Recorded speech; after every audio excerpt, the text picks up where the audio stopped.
सोचो आप एक नॉर्मल ऑफिस जॉब कर रहे हो, safe environment, professional culture, corporate rules, लेकिन धीरे धीरे आपको फील हो कि आपको जज किया जा रहा है, अनकंफर्टेबल कमेंट्स हो रहे हैं और आप कंप्लेंट भी नहीं कर पा रहे। और फिर एक दिन एक नहीं, दो नहीं, बल्कि मल्टीपल एम्प्लॉयज पुलिस के पास जाकर एफआईआर फाइल कर देते हैं।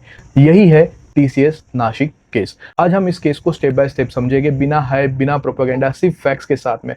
सबसे पहले एक क्लियर बात, इस वीडियो में हम किसी को गिल्टी या इनोसेंट डिक्लेयर नहीं कर रहे। कोर्ट का काम है, कोर्ट करेगा। हम सिर्फ ये समझेंगे कि अब तक क्या कंफर्म्ड है, क्या एलिगेशन है और कंट्रोवर्सी किस बात पर है। टीसीएस यानी टाटा कंसल्टेंसी सर्विसेज, इंडिया की सबसे बड़ी आईटी कंपनीज में से एक। नासिक में इसका एक बीपीओ सेंटर है। इसी सेंटर से मार्च 2026 के एंड में एक केस सामने आया जो धीरे धीरे नेशनल कंट्रोवर्सी बन गया। इस केस में टोटल 9 एफआईआर रजिस्टर हुई है। इन एफआईआर का कोर इशू सेक्सुअल हैरेसमेंट है। मल्टीपल कंप्लेनेंट्स ने unwanted touching, vulgar comments, inappropriate behaviour और मेंटल हैरेसमेंट जैसे एलिगेशंस लगाया है। इसके साथ साथ कुछ एफआईआर में रिलीजियस सेंटिमेंट्स हर्ट करने और रिलीजियस प्रेशर के एलिगेशंस भी इंक्लूड किए गए हैं। पुलिस ने इस केस के लिए एक स्पेशल इन्वेस्टिगेशन टीम यानी एसआईटी बनाई है। इन्वेस्टिगेशन काफी सीरियस लेवल पर चल रही है। अब टाइमलाइन को समझते हैं आसान तरीके से। मार्च 26, 2026 के अराउंड पहली एफआईआर फाइल होती है। एक फीमेल एम्प्लॉय कंप्लेंट करती है कि उसके साथ रिलेशनशिप के नाम पर मैनिपुलेशन और हैरेसमेंट हुआ।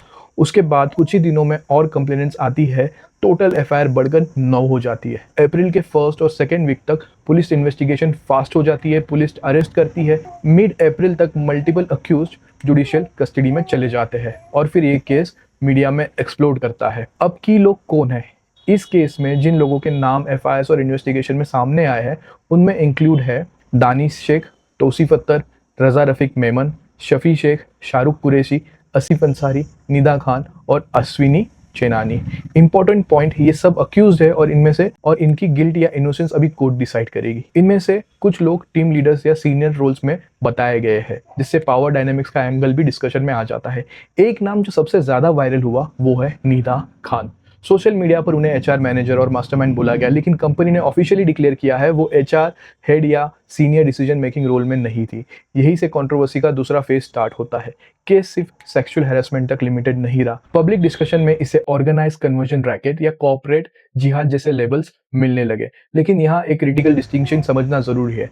इन्वेस्टिगेशन का करंट स्टेज पर ऐसा कोई कंक्लूसिव एविडेंस ऑफिशियली कंफर्म नहीं हुआ है जो एक ऑर्गेनाइज कन्वर्जन नेटवर्क प्रूव करे। हाँ, एफआईआर में रिलीजियस एंगल मेंशंस है, लेकिन ऑर्गेनाइज कॉन्स्पिरेसी एक प्रूवन फैक्ट नहीं है। अब कंट्रोवर्सी का एक और important angle, internal system failure. Investigation के दौरान एक सीनियर एचआर ऑफिशियल को अरेस्ट किया गया जिनके ऊपर एलिगेशन है कि उन्होंने कंप्लेंट्स इग्नोर किए। रिपोर्ट्स के मुताबिक मल्टीपल ईमेल्स और चैट एग्जामिन की जा रही है। यहाँ एक बड़ा सवाल उठा है, अगर कंप्लेंट्स एग्जिस्ट करते हैं तो क्या इंटरनल पॉश सिस्टम फेल है? और अगर कंपनी कहती है कि फॉर्मल कंप्लेंट्स रिसीव नहीं हुई तो क्या एम्प्लॉय सिस्टम तक रीच ही नहीं कर पाए? अब टीसीएस का स्टैंड क्या है? कंपनी ने यह कहा है कि उनके ऑफिशियल कंप्लेंट चैनल्स पर ऐसी नेचर की कंप्लेंट्स फॉर्मली रिकॉर्ड नहीं हुई। साथ ही उन्होंने इंडिपेंडेंट इंटरनल इन्वेस्टिगेशन स्टार्ट की है और एक्सटर्नल फर्म्स को इन्वॉल्व भी किया है। अक्यूज्ड एम्प्लॉयज को सस्पेंड भी किया गया है। यहाँ एक क्लियर कॉन्ट्रडिक्शन है। कंप्लेनेंट्स कहते हैं कंप्लेंट्स हुई, कंपनी कहती है कंप्लेंट्स नहीं हुई। इस कॉन्ट्रडिक्शन का आंसर अभी इन्वेस्टिगेशन के बाद ही मिलेगा। अब सपोर्टर्स क्या कह रहे हैं? जो लोग कंप्लेनेंट्स के साइड में है उनका कहना है कि अगर मल्टीपल वुमन सिमिलर पैटर्न का एलिगेशन लगा रही है तो इशू सीरियस है। वर्क प्लेस हैरेसमेंट अक्सर अंडर रिपोर्टेड होता है और जब तक मल्टीपल विक्टिम सामने नहीं आते, सिस्टम रिएक्ट नहीं करता। उनका यह भी कहना है कि अगर एम्प्लॉयज डायरेक्टली पुलिस के पास जा रहे हैं तो इंटरनल सिस्टम पर ट्रस्ट की कमी हो सकती है। अब क्रिटिक्स क्या कह रहे हैं? क्रिटिक्स का कहना है कि केस को अननेसेसरीली कम्युनल एंगल दिया गया है। कुछ इंडिपेंडेंट फाइंडिंग्स ने कहा है कि ऑर्गेनाइज रिलीजियस कन्वर्जन का क्लियर प्रूफ अभी तक सामने नहीं आया है। कुछ लोग ये भी कह रहे हैं कि मीडिया ट्रायल चल रहा है जहां एलिगेशंस को फैक्ट्स की तरह प्रेजेंट किया जा रहा है। अब सबसे इंपॉर्टेंट पार्ट, वेरीफाइड फैक्ट्स क्या कहते हैं? मल्टीपल फैक्ट्स ये कहते हैं कि मल्टीपल एफआईआर फाइल हुई है, sexual harassment allegation central issue है, पुलिस एसआईटी इन्वेस्टिगेशन कर रही है, मल्टीपल अरेस्ट हो चुके हैं, इंटरनल प्रोब कंपनी ने स्टार्ट किया है, लेकिन वेरीफाइड फैक्ट्स ये प्रूव नहीं करती कोई ऑर्गेनाइज कन्वर्जन रैकेट एग्जिस्ट करता है। सब एक्यूज गिल्टी है, कंपनी ने इंटेंशनली कंप्लेंट इग्नोर की है। ये सब चीज़ें अभी इन्वेस्टिगेशन और कोर्ट के बाद ही क्लियर होगी। अब final conclusion, TCS Nashik case एक लेयर्ड केस है। पहली layer, work place sexual harassment allegation जो सीरियस है और उनकी प्रॉपर इन्वेस्टिगेशन होनी चाहिए। दूसरी लेयर, रिलीजियस एंगल जो एफआईआर का पार्ट है लेकिन अभी तक फुली प्रूवन नहीं है। तीसरी लेयर, पब्लिक नैरेटिव जो फैक्ट से आगे जाकर स्टोरी को शेप कर रहे हैं। इसलिए इस केस को समझने का सही तरीका यह है कि हम बैलेंस्ड अप्रोच रखें, ना ब्लाइंडली किसी नैरेटिव को एक्सेप्ट करें, ना एलिगेशंस को इग्नोर करें।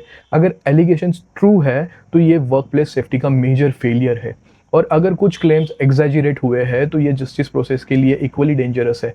एंड में सिर्फ एक ही प्रिंसिपल याद रखिए, विक्टिम्स को जस्टिस मिलना चाहिए, अक्यूज को फेयर ट्रायल मिलना चाहिए, और हर कंक्लूजन एविडेंस पर बेस्ड होना चाहिए, ना कि सोशल मीडिया ट्रेंड्स पर। तभी हम सच के करीब पहुंच पाएंगे।